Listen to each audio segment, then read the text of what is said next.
이 시간은 도르트 신조 강해 31번째 시간입니다. 오늘은 도르트 신조의 둘째 교리 제3항을 통해서 그리스도의 죽으심이 가지는 무한한 가치라는 제목으로 하나님의 거룩한 말씀을 증거하겠습니다. 그리스도의 죽으심이 가지는 무한한 가치라는 제목으로 말씀을 증거합니다. 자, 우리가 지난주 말씀에서 보았던 둘째 교리의 제2항에서 우리는 예수님께서 우리의 죄에 대한 하나님의 공의를 만족시키셨다라는 사실을 잘 보았습니다. 우리 사람은 유한한 존재이기 때문에 결코 하나님께 지은 죄의 대가를 스스로 치를 수가 없습니다. 하나님께 지은 죄들은 그 한 가지 한 가지가 다 무한한 대가를 가지고 있으므로 우리는 마치 1만 달란트 빚진 종과 같이 영원한 죄의 빚에 엉들려서 망할 수밖에 없는 것입니다. 그러나 우리 예수님께서 우리를 대신하여 이 빚의 보증인이 되어주셨으므로 우리 죄의 빚은 모두 예수님께 맡겨졌습니다. 그리고 예수님은 그 맡으신 바 모든 빚을 십자가 위에서 완전히 치러주심으로써 무한한 이 죄의 빚을 다 처리해 주신 것입니다. 이처럼 성경의 복음은 하나님께서 택하신 자들의 죄가 예수님을 통해서 다 지불되었다, 다 갚아졌다라고 선포합니다. 자, 그런데 이 지점에서 많은 사람들은 한 가지 의문을 제기하고 있습니다. 자, 그 의문은 어떻게 예수님 한 사람의 희생이 수많은 사람들을 구원할 수 있는가라는 것이었습니다. 또한 그들은 아울러서 예수님께서 당하신 십자가의 고난에 대해서도 의문을 제기했습니다. 그러니까 예수님은 단지 6시간 동안만 십자가에 달려 계셨는데 어떻게 그 6시간을 통하여서 죄인이 당해야 했던 영원한 지옥 형벌을 대신할 수 있는가라는 의문이었죠. 여기에 대하여서 우리 개혁파 교회의 선조들은 성경을 통하여 명쾌한 해답을 제시했습니다. 그 해답은 그리스도의 죽으심에는 무한한 가치가 있다라는 것이었습니다. 예수님께서 자기의 생명을 들이신 이 희생은 그 가치가 한이 없기 때문에 모든 선택받은 백성을 단번에 영원히 구원할 수가 있다라는 것입니다. 자, 그러면 이에 대해서 오늘 교리의 내용을 함께 보겠습니다. 도르트 신조 둘째 교리 제3항입니다. 여러분의 소책자 47페이지 맨 윗부분에 있는 제3항, 3항을 보시면 되겠습니다. 3항, 그리스도의 죽으심이 지니는 무한한 가치. 하나님의 아들의 이 죽으심은 죄에 대한 유일하고 전적으로 완전한 희생제사이자 만족이며 무한한 가치를 지니기에 온 세상의 죄를 속하는데 넘치도록 충분하다. 아멘. 여러분, 아르미니안주의자들은 그리스도의 죽으심이 가지는 가치에 대해서 우리와 매우 다른 주장을 펼친 바 있습니다. 그들의 입장은 한마디로 정리하자면 그리스도의 죽으심을 통해서 구원의 조건이 다시 정해졌다라는 것이었습니다. 그러니까 그들이 말했던 것은 하나님께서 원래는 율법을 지키는 것을 구원의 조건으로 세우셨다가 나중에 예수님의 사역을 통하여서 예수님으로 인하여서 그 조건을 낮추어 주셨다라고 본 것과 같습니다. 말하자면 예수님께서 율법을 다 지키시고 속죄의 죽음을 당하셨기 때문에 과거에 엄격했던 구원의 조건이 낮춰질 수 있었다라고 한 것이죠. 그래서 그들은 예수님 덕분에 새로운 구원의 조건으로서 믿음이 요구된다라고 보게 된 것입니다. 자, 이런 식의 주장은 예수님께서 이루신 속죄의 가치를 아주 크게 격화시키는 것입니다.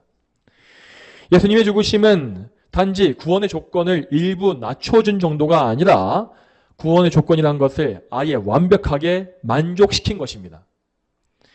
우리의 구원에 필요한 모든 조건은 이미 예수님의 십자가 사역을 통해서 완성되었고 지금 우리는 그저 그 완벽한 공로를 선물로 받는 것이죠.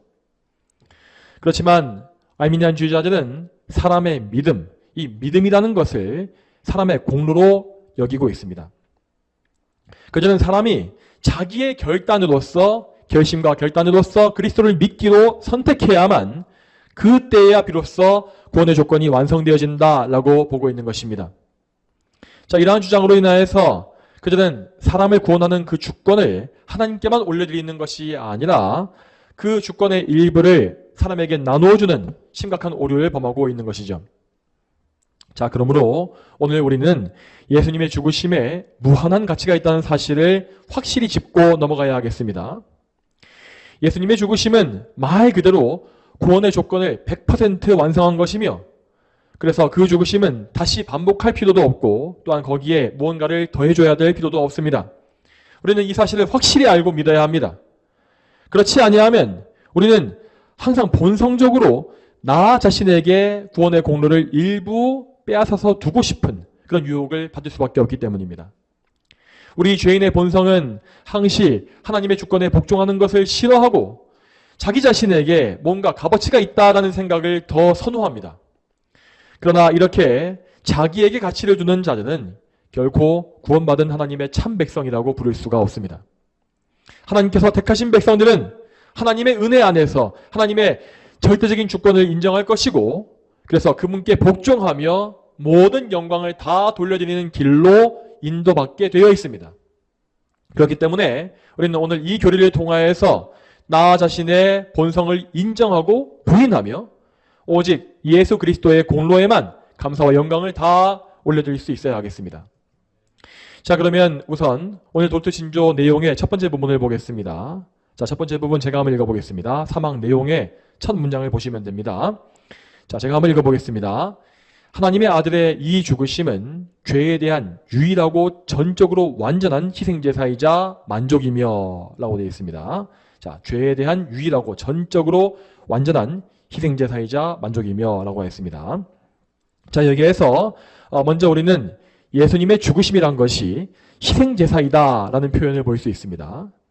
자, 이처럼 예수님은 자기의 몸과 영혼, 그러니까 짐승이 아니라 그분 자신의 몸과 영혼을 희생제물로 바쳐드리셔서 죄인을 대신한 대속물이 되게 하신 것입니다. 그리고 이 희생제사는 유일하고 완전한 것이라고 되어 있습니다.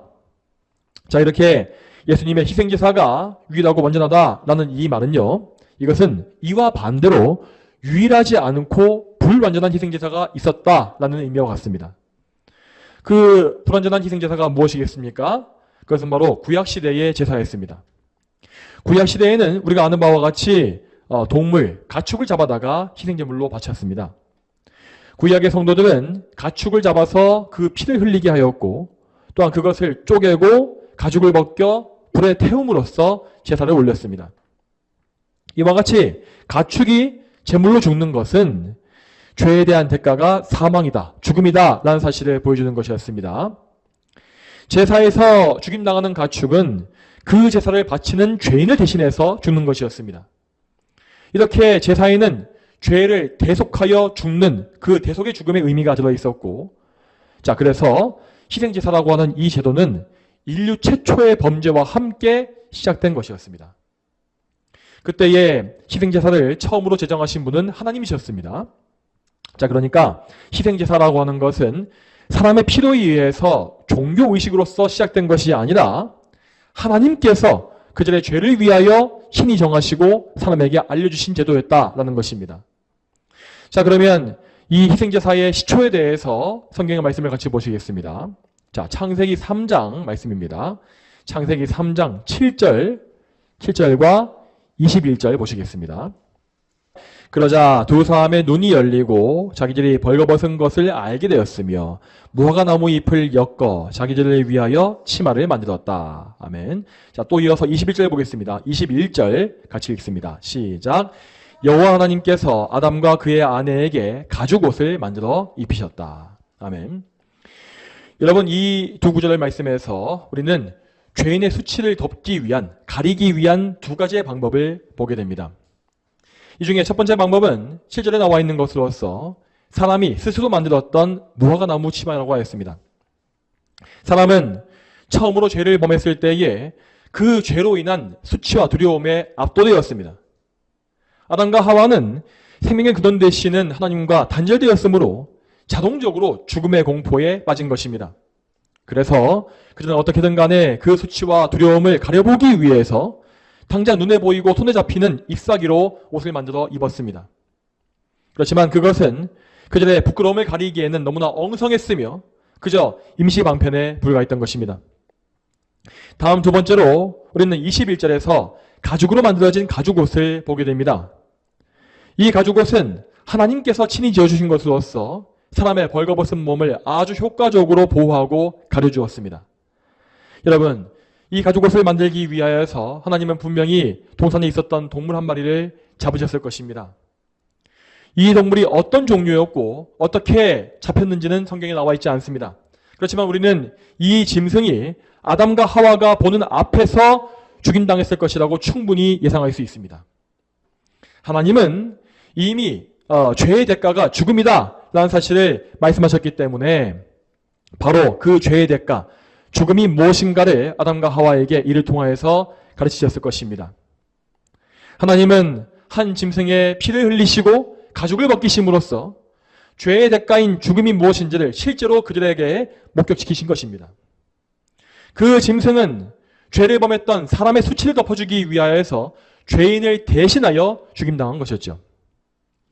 여러분, 이 사건에서 우리는 분명히 희생제사 제도의 시초를 볼 수 있습니다. 동물을 잡아서 피를 흘리며 가죽을 벗기는 등의 이 과정은 분명히 우리가 알고 있는 구약 희생제사의 절차이기 때문입니다. 하나님은 이렇게 죄인을 대신하여 다른 생명이 죽임당하는 대속의 원리를 정하셨고 그 원리를 희생제사로 만들어주신 것입니다. 그리고 하나님은 그 이후에 분명히 제사 드리는 방법을 아담과 하와에게 알려주셨을 것입니다. 그래서 나중에 아담의 아들인 아벨을 보면 자기가 기른 양을 잡아서 제사를 드리는 것을 우리는 볼 수 있죠. 여러분, 여기에서 우리는 하나님께서 뜻하신 바가 무엇인지를 알아야 합니다. 하나님께서 구약시대에 정해놓으셨던 희생제사라는 것은 분명히 예수 그리스도의 희생, 십자가의 희생을 예표하는 모형이었습니다. 하나님은 예수님의 죽으심이 이루어지기 전까지 그 이전 시대까지 이렇게 그리스도의 십자가를 미리 보여주는 모형을 만들어주신 것입니다. 그래서 구약의 성도들은 아담 이후로 계속해서 제사를 드리면서 거기에 담겨진 대속의 원리를 보게 되었습니다. 내가 바치는 이 희생제물은 지금 나를 대신하여 죽임당하는 것이다. 원래는 내가 이 제물과 같이 죽임당했어야 마땅했지만 하나님은 나의 죄를 처리해 주시기 위하여서 이 제사를 허락하신 것이다. 이러한 원리를 이해하고 믿은 것입니다. 그리고 구약의 성도들은 단순히 제사만 드린 것이 아니라 그 제사를 통해서 예수 그리스도를 바라보았습니다. 자, 물론 그들은 예수님을 직접 본 것은 아니었습니다. 그렇지만 그들은 하나님께서 주신 믿음을 통하여서 구약의 모형 속에 숨겨진 그리스도의 복음을 알아보았던 것입니다. 비록 그들이 보았던 것은 그저 희미한 빛과 마치 어두운 그림자와 같은 것이었지만 그럼에도 하나님은 그 희미한 복음의 빛을 통해서 능히 구약의 성도들을 구원해 내셨습니다. 자, 정리하자면 하나님께서 정하신 구약의 희생제사라는 것은 그리스도의 십자가를 미리 보여주는 모형이라 했습니다. 그러므로 여기에 포함되어진 짐승의 죽음과 피 흘림 등은 모두 그리스도의 공로를 미리 보여주는 것이었죠. 자, 그러면 아까 우리가 보았던 아담과 하와가 처음에 만들어 입었던 무화과나무 치마라는 것은 무엇을 상징하는 것이었겠습니까? 그것은 곧 인간이 스스로 구원해낸 모든 구원의 방법을 상징하는 것입니다. 인간이 자기 공로를 이루기 위해 행하는 노력, 인간의 지식과 지혜, 온갖 종류의 이방 종교, 이 세상의 부유함과 명예, 권력 등등이 모두 다 여기에 들어가 있습니다. 이러한 인간의 공로라는 것은 우리가 보기에는 무척 대단하고 효율이 있을 것 같이 보입니다. 그렇지만 하나님 앞에서 인간의 공로라는 것은 이렇게 무화과나무 치마와 같이 아주 하찮고 쓸모없는 것에 불과합니다. 마치 나뭇가지에서 잘라진 잎사귀가 금세 마르고 떨어지는 것과 같이 인간의 모든 공로 역시 그렇게 마르고 떨어질 것입니다. 그러므로 우리는 오직 예수 그리스도의 영원한 공로에만 의지하여서 영원히 변치 않는 구원의 반석 위에 굳게 서야 합니다. 자, 그러면 다음으로 넘어가서 구약의 제사에 대해서 좀 더 보겠습니다. 이번에는 구약의 제사가 가졌던 명백한 한계가 무엇인지를 좀 보겠습니다. 여러분, 구약 성경을 좀 더 쭉 보게 되면요, 우리는 구약의 희생제사가 점점 더 정확한 형식을 갖추어가는 것을 볼 수 있습니다. 특히 출애굽기와 레위기에서 하나님은 성막과 제사장 제도를 세우셨고, 또 레위기에서는 구약의 5대 제사를 제정해 주셨습니다.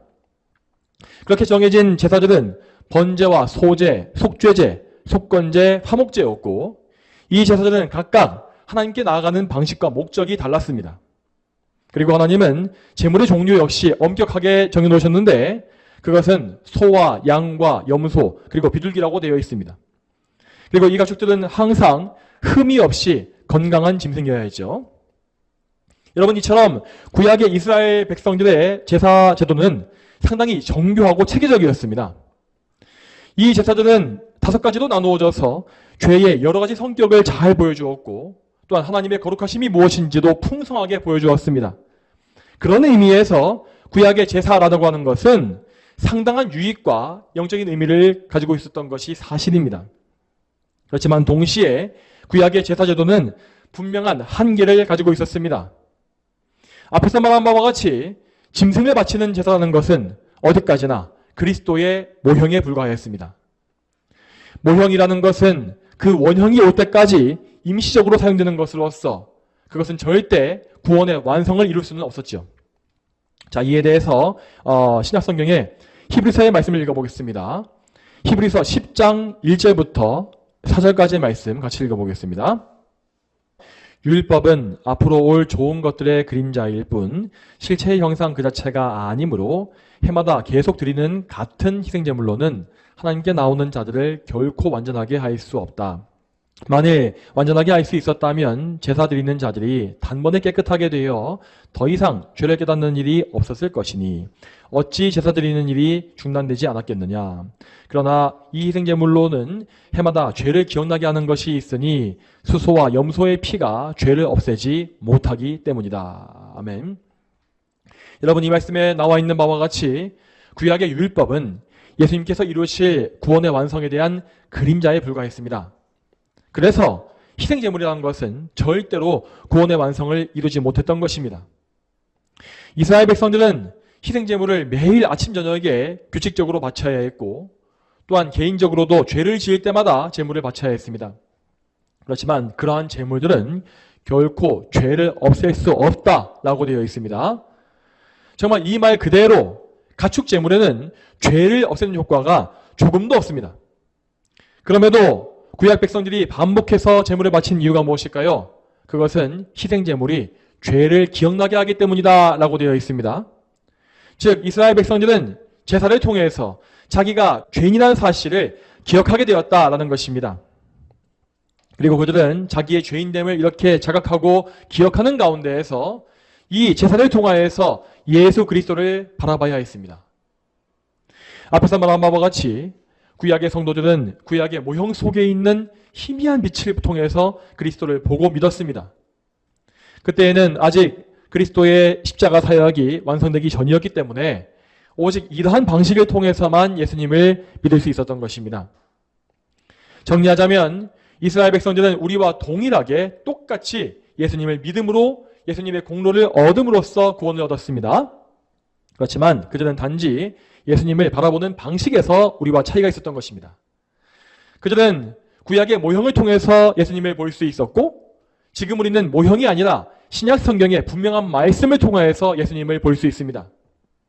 여러분, 구약의 이스라엘 백성들은 그 시대, 그 당대에 하나님을 예배할 수 있는 유일한 민족으로서 존귀하게 부름받은 자들이었습니다. 그렇지만 그들이 바친 모든 제물은 결코 완성된 것이 아니었으므로 반드시 그리스도 안에서 완성을 봐야만 했습니다. 여러분, 이런 것들을 위해서 하나님은 창세전부터 모든 구속의 계획을 다 정해놓으셨습니다. 그리고 그 계획 속에는 예수님께서 오실 것과 구원을 완성하실 것이 다 포함되어 있었죠. 그래서 하나님은 예수님을 보내주실 그 정한 때까지 임시적인 모형을 통해서 구원의 사역을 행하셨고 마침내 정하신 날이 되었을 때에 예수님을 보내주시어서 구원을 이루어내신 것입니다. 이에 예수님은 하나님의 계획에 따라서 이 땅에 오셨습니다. 자, 이 예수님의 오심에 대해서 또다시 히브리서 말씀을 보겠습니다. 히브리서 10장 5절부터 10절까지 말씀, 아까 말씀의 뒤에 이어지는 말씀입니다. 히브리서 10장 5절부터 10절입니다. 그러므로 그리스도께서 세상에 들어오실 때에 말씀하셨다. 주께서 희생제물과 헌물을 원치 아니하시고 오히려 나를 위하여 한 몸을 예비하셨습니다. 주께서는 번제와 속죄제를 기뻐하지 않으셨으니 그때 내가 말하기를 보소서 하나님이시여 두루마리 책에 나에 대하여 기록된 대로 내가 하나님의 뜻을 행하러 왔습니다 라고 하셨습니다. 그리스도께서 위에서 말씀하시기를 주께서는 희생제물과 헌물과 번제와 속죄제는 원치도 않으시고 기뻐하지도 않으십니다 하셨으니 이것들은 율법을 따라서 드려지는 것들이다. 그 후에 말씀하시기를 보소서 내가 주님의 뜻을 행하러 왔습니다 라고 하셨으니 첫째 것을 폐하시는 것은 둘째 것을 세우시려는 것이다. 이 뜻 안에서 예수 그리스도의 몸을 단번에 들이심을 통하여 우리가 거룩하게 되었다. 아멘. 여러분, 이 말씀은 예수님께서 이 땅에 오신 목적이 무엇이었는지를 분명히 보여주고 있습니다.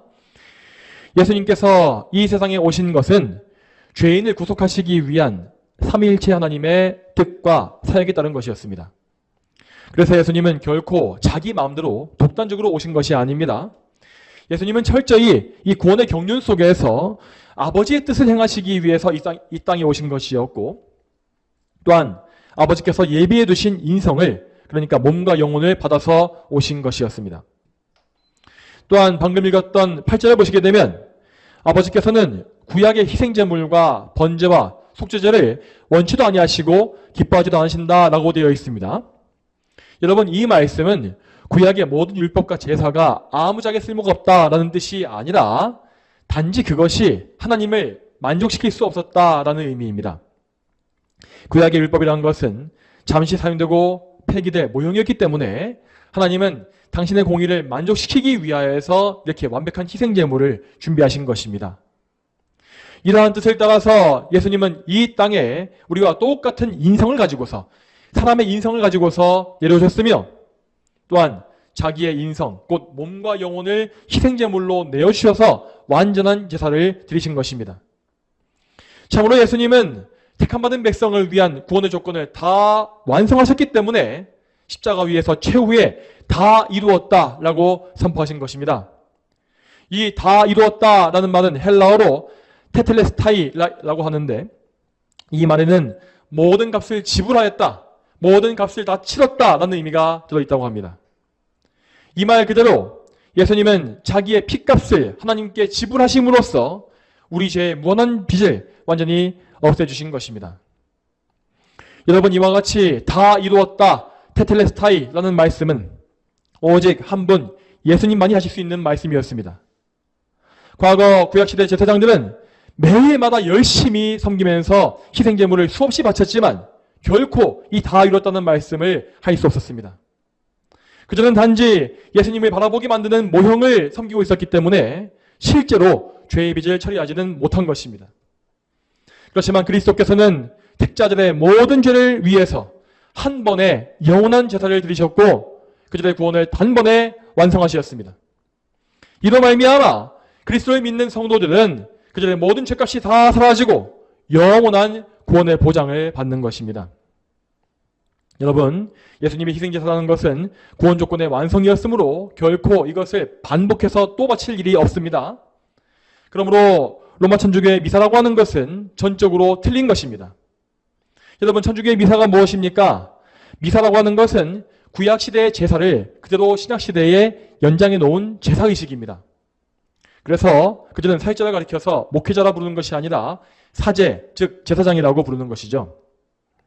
사제들은 미사 때마다 예수님의 희생제사를 반복하면서 그분의 실제 피와 살을 받아서 성체성사를 치릅니다. 말하자면 천주교의 미사라고 하는 것은 예수님을 반복적으로 십자가에 못 박아 희생시키는 아주 사악한 행위인 것입니다. 그러므로 로마 천주교는 예수님을 올바르게 믿는 기독교가 아니라 예수님을 공개적으로 욕보이고 모독하는 악독한 이방 종교입니다. 여러분, 차라리 다른 이방 종교들은 예수님의 이름을 전혀 언급하지 않고 있지만 천주교는 어쨌든 성경에 나와 있는 예수님을 찾고 부르면서 그 이름을 직접 모독하고 있기 때문에 다른 어떤 이방 종교보다도 훨씬 더 악독하고 교활한 자들임을 우리는 기억해야 하겠습니다. 또한 우리는 예수님의 희생제사에 무언가를 더하려고 시도해서도 안 되겠습니다. 여러분, 우리가 지금 도르세 신조를 통해서 보고 있는 아르미니안주의는 바로 예수님의 희생에 인간의 공로를 덧입히려고 하는 거짓 신앙입니다. 물론 실제 아르미니안주의자들은 이런 말을 부인할 것이고 자신들은 항상 예수님의 공로만을 의지하고 있다라고 말할 것입니다.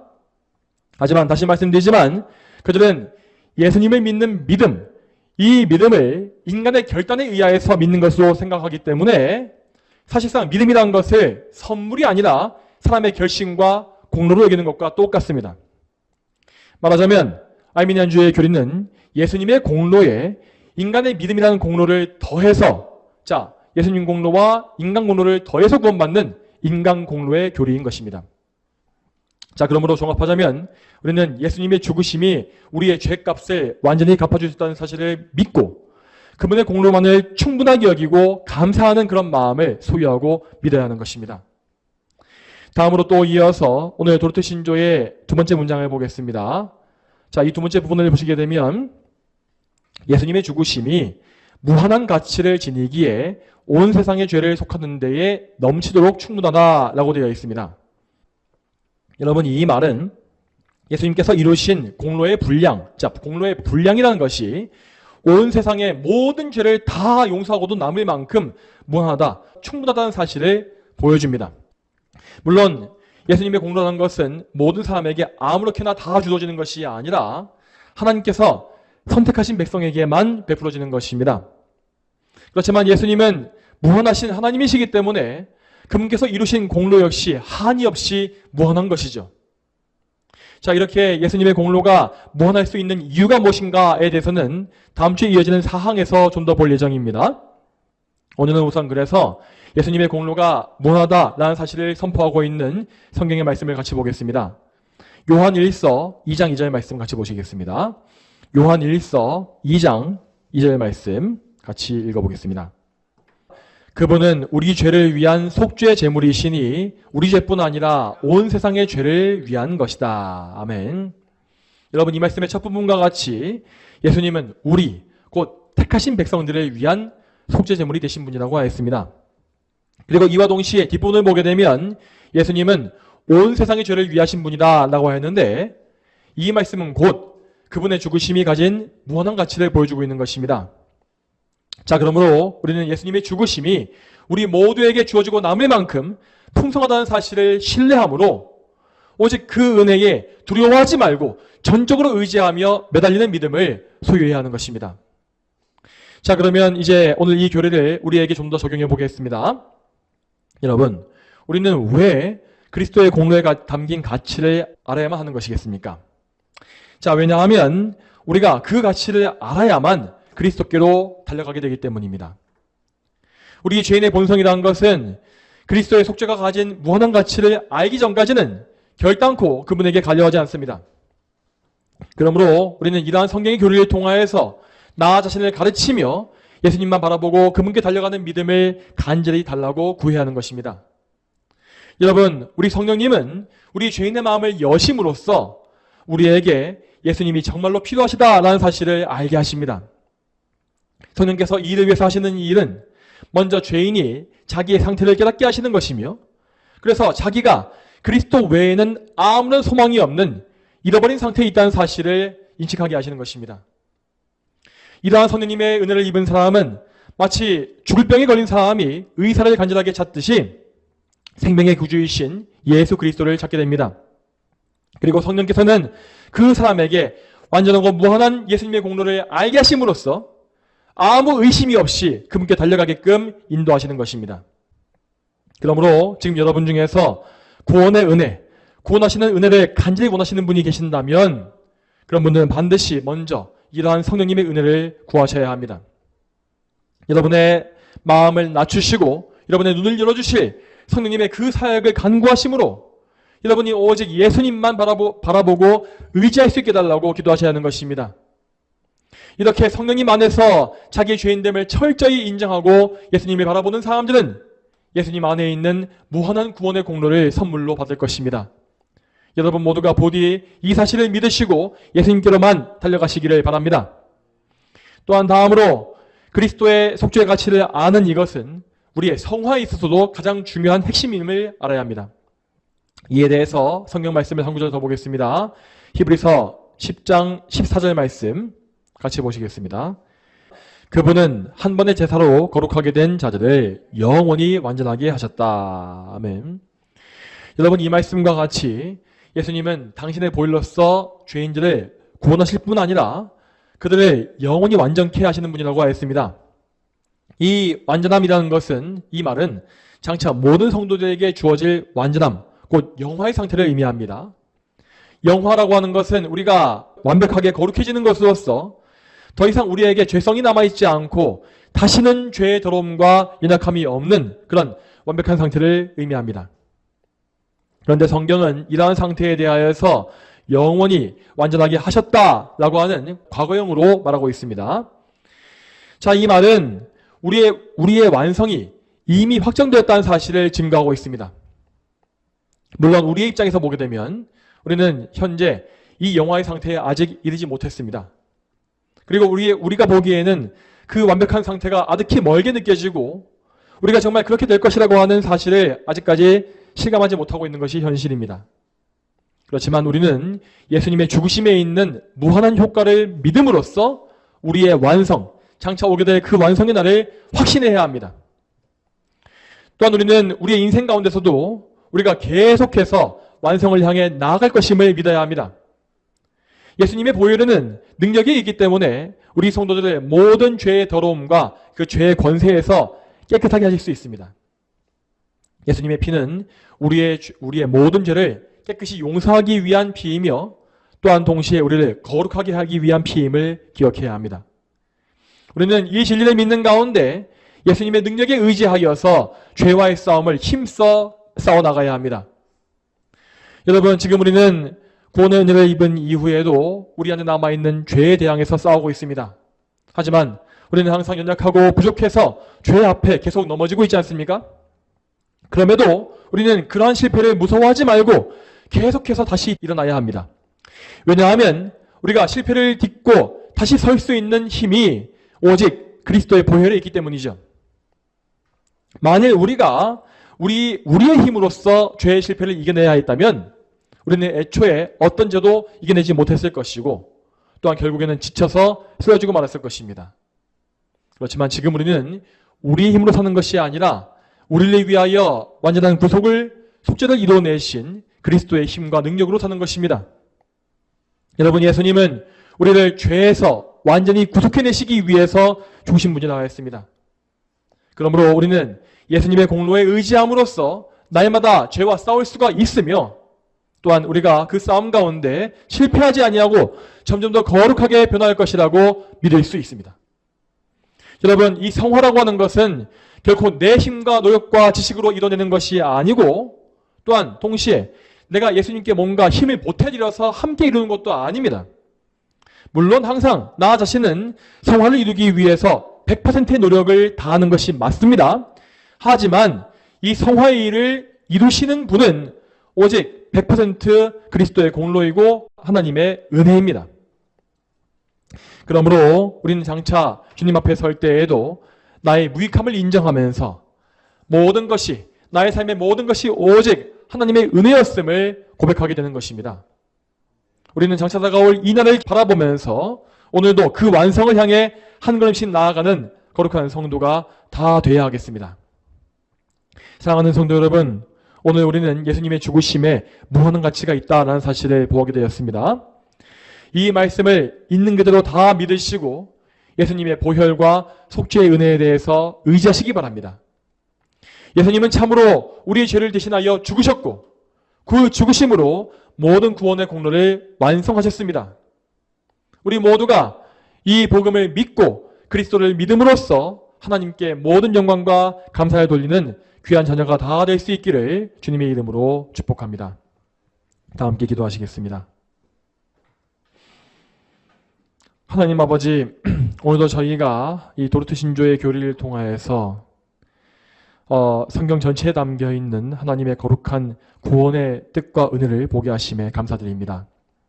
하나님, 저희가 오늘도 이 말씀을 신뢰하고 우리 자신에게 직접 적용함으로써 정말 저희 속에 우리를 구속하신 예수님에 대한 믿음이 있는지를 다시 한번 점검하게 하시고 예수님의 십자가 그 공로, 그 죽으심의 그 공로가 무한하며 영원함을 저희가 믿음으로써 항상 의심하지 말고 두려워하지 말고 예수님께만 의지하여서 죄와 싸우고 승리할 수 있도록 역사해 주시옵소서. 저희 모두를 구원하시며 성화시키시며 영화롭게 하실 하나님의 은혜를 바라보고 또 기대하며 이 모든 말씀 거룩하신 예수님의 이름으로 간절히 기도 올립니다. 아멘.